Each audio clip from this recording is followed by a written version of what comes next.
Alright, that's my room. That's the bathroom. That was my parents' room. That's where my train set and barbecue and everything was set up. That was just open with some bars to keep the neighborhood scumbags out, which there were. It was the 70s. They lived here late 60s, early 70s, and then moved from here to the house. We were moving on up, just like the Jeffersons.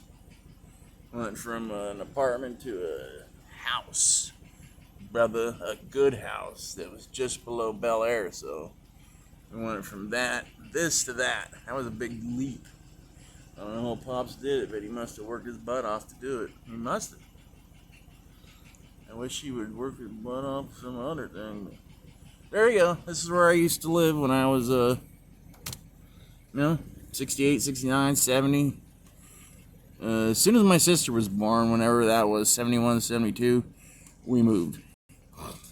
But I stood out on the little front roof area that was in the front of this crazy apartment and would watch the moon launches. We could see them circling because it was everything. You couldn't turn to any channel, and there was only like 5 channels.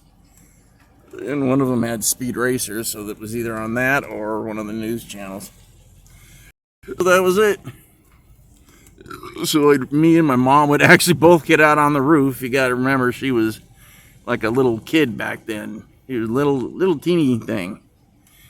And she'd put me out there on the roof, and she'd come out there, and we both watched the friggin' little beep, beep, beep. Yes. We did it with whatever would pass over us that we could see. She was totally into that. Right up until SpaceX. Me and her and Gary would friggin' go as fast as we could up into the church and go up into this little area where we could videotape all the SpaceX launches. We got about 15, 20 of them from a long time ago. I mean, we could get a ton now, but it's not as fun when it's just alone. I've got one friend here that's left, and he's kind of dealing with some issues right now, so I just let him do his thing, and I do my thing. My thing is taking care of my dad right now, I guess. I wish I could do some other stuff, but everybody gets whatever hand it is they get dealt, and you either deal or die. So that's it. Here's another. That's a sitting Armo. There's a whole bunch of them, and if you like pick them off, they'd probably be like a half a point each because they're everywhere.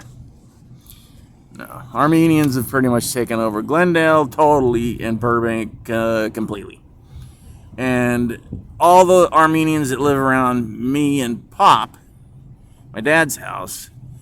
All the ones on the other side of the street are really nice and have helped my dad when I wasn't around and he, would like fall or whatever. They'd help him. But the ones right next door, no. Not lift a friggin' finger. So I don't lift a finger for them. And one day, I got this friggin' guitar that my mom wanted. It was an Elvis guitar.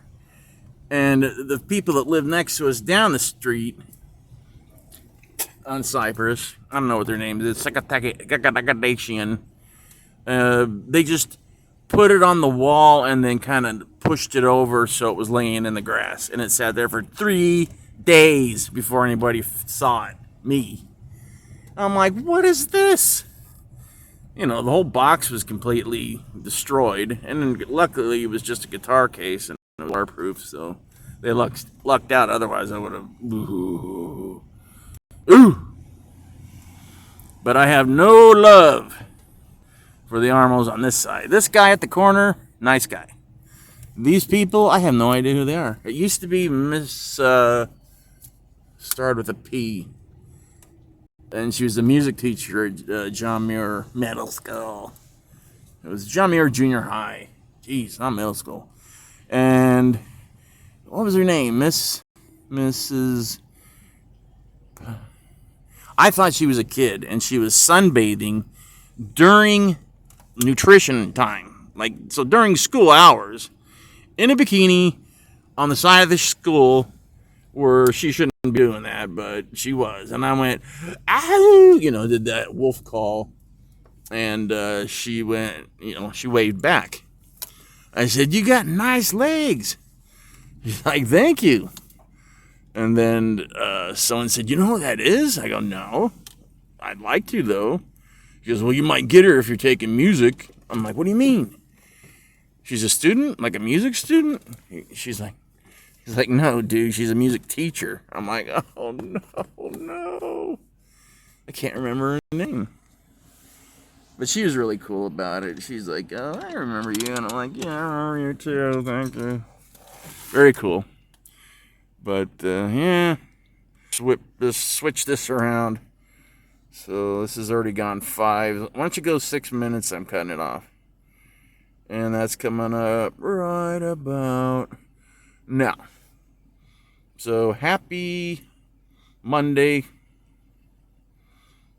Yes, happy Monday to you all around the world, and all those that are doing good and not doing good.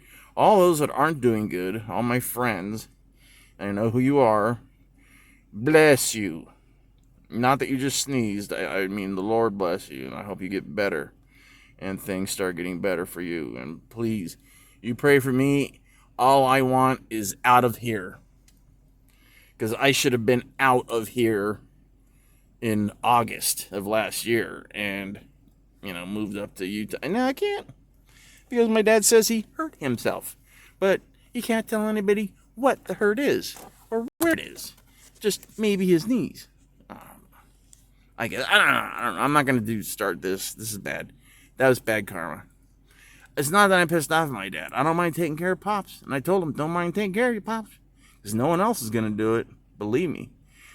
So I went and got him some stuff to eat, which was probably stupid, because that's not what he needs. But I know it's the fastest, fix. It's the quickest fix, is to give him a fix.